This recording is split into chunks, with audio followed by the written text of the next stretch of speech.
자, 천자문의 52번째 구절입니다. 여기부터 한 39절 정도는요, 그 민주주의 사회가 아니고 이제 왕정 시대잖아요. 그러니까 여기부터 한 39절은 왕천하, 세상의 왕노릇하는 것. 다른 말로 하면은 왕이 혹은 황제나 군주가 정치를 해야 되잖아요. 정치를 해야 되는 기반을 닦는 것에 대한 얘기입니다. 그러니까 굉장히 어떻게 보면은 오늘날은 전혀 맞지 않아요, 이게. 또 다른 표현으로 하면 왕정 시대에 왕이 정치를 하기 위해서 기물들을 갖추고 제도를 갖추고 정치를 갖추는 거기 때문에 오늘날로 따지면 정치인들, 그러니까 대통령을 비롯해서 지방정부의 자치단체장들 아니면 기업체의 대표들, 이런 사람들이, 지도자들이 어떻게 기틀을 닦아가지고 자기의 정치나 사업을 잘 해나갈까, 그런 것과 연관은 시킬 수가 있겠죠. 근데 상당히 맞지 않는 부분이 있고, 그러나 이제 그 응용할 필요는 있겠죠. 한번 읽어볼게요. 도업, 화하, 동서, 이경이라.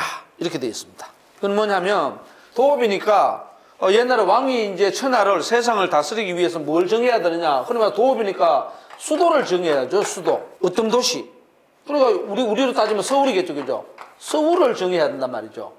서울을 정하는데, 요 화하라고 되어 있잖아요. 요 화하는 뭐냐면, 앞부분에서 예를 들어서 여러분들 요임금, 순임금, 우임금 이렇게 갔을 때, 요 우임금 때부터 하나라가 된다 그랬잖아요. 하나라. 요 된다 그랬잖아요. 그죠? 그럼 중국 민족의 시조는, 화하족은 우임금부터 시작한다고요. 요임금에서 순임금으로 선양이 되고, 순임금에서 우임금으로 선양이 되는데, 우임금 때부터는 자식으로 왕권이 이어진다 그랬잖아요. 그죠? 그랬을 때, 화하는 결국은 중국 민족, 중국 나라의 도업은 어떻게 되냐. 옛날에는 동서 이경이나 동쪽과 서쪽에 두 서울이 있었다 이 말이죠.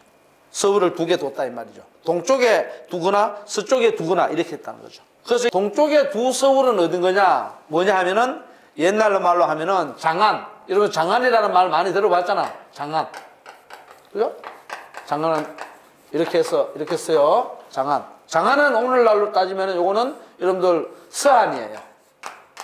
시안이라고 들어봤죠? 중국 얘기죠? 서안을 얘기를 하고, 그 다음 또 하나는 뭐냐? 또 하나의 서울은 낙양이에요. 낙양. 그러니까 여러분들 보통 낙양이라고 이렇게 얘기를 하죠, 그죠? 이 낙양은 어딘 쪽이냐 그러면은, 낙양은 오늘날의 중국어로 따지면 정주라는 지역이 있는데, 여러분 소림사라고 들어봤잖아요. 소림사 무술하고 무술하는 거 있잖아요, 그죠? 무술. 그 주변이에요. 그 주변인데, 옛날에 이제 장안하면 우리 그 신라 시대 때로 중심으로 해서 보면 당나라라든가 수나라라든가 주나라 때는 서주, 그쪽의 수도가 장안이에요. 그리고 후대 오면 이제 주나라 때에서 이제 동쪽으로 이제 옮기잖아요, 그죠? 낙양으로 옮긴단 말이에요. 낙읍으로 옮기거든요. 그랬을 때 동주의 수도, 또 다른 동주 이외에도 많은 나라들이 있었죠. 그러니까 중국에 예를 들어 가지고 위나라라든가 진나라라든가 동한이라든가 이런 수도가 여기 있어요. 그래서 대부분 이제 장안과 낙양 쪽에, 장안은 서안이고 지금 현재 서안과 낙양 정주 지역, 중국의 정주라는 지역, 그 지역에서 주로 중국의 수도가 있었어요.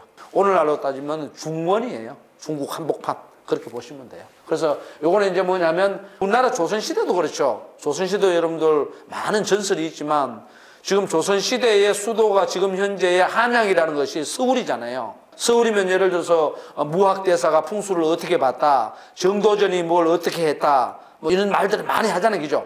그래서 수도를, 중심 도시를 정해놓고서 왕궁을 짓고 정치할 준비를 한다 이 말이죠. 그것이 이제 쉽게 말해서 52번째 천자문 9절에서 왕이 도업지를 정하는 그 장면을 보여주는 거예요. 그리고 여기서부터 이제 이 도업지 안에 뭘 해야 되겠어요? 상식적으로 궁궐도 지어야 되고, 신하들이 살 집도 지어야 되고, 그다음 궁궐의 제도도 마련하고 쭉 해야 되겠죠. 그런 것들이 이제 앞으로 쭉 나오는 거예요.